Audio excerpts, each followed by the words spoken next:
المدخل إلى قواعد اللغة الشركسية. هذه غبزة بزخا بزا ميخا حاب نبيل حلمي شوقار 16 شام إثاسميني ترى طوجرة ترى. النبرة تيقزر. كما ورد سابقا فإن الكلمات تتكون على شكل مقطع، وفي بعض المقاطع يتم التشديد عليها أكثر من المقاطع الأخرى، ليس جميع الكلمات، وهذا ما يفسر وجود النبرة. وفي اللغة الشركسية غالبا ما تأتي النبرة على المقطع الأخير من الكلمة. ماتخ يكتب، تغ شمس، تطأ مكان، صنة خروف، قواغ ذهب.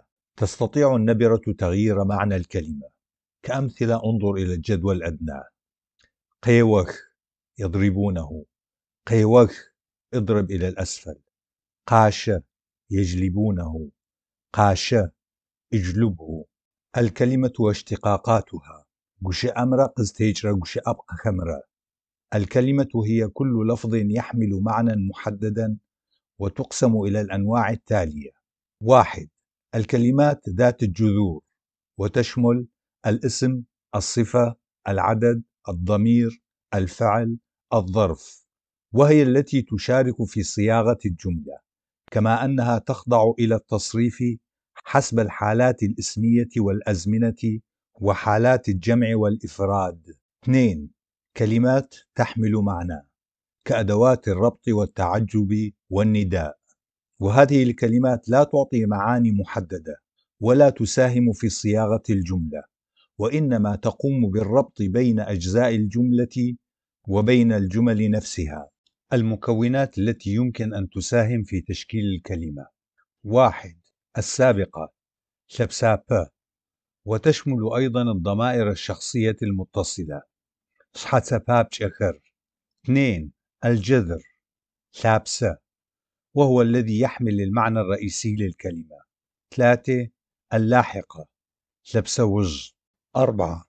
أداة الحالة الاسمية شوخ، ر، م، مج، أو، وهي جزء من الكلمة وتقوم بترتيب وتنسيق الكلمة مع الكلمات الأخرى، ولا تساهم في إبراز معنى الكلمة، وإنما تساهم في الصياغة، الإعراب. 5. أداة الربط شبزة، وهي حرف العطف ر وي. 6. اللاحقة الوسطية أو المركزية جردز. يمكن تقسيم الكلمات في اللغة الشركسية إلى 3 مجموعات رئيسية: 1. كلمة غير مشتقة قتيمج قش أخر، وهي كلمة مؤلفة من جذر واحد. 2.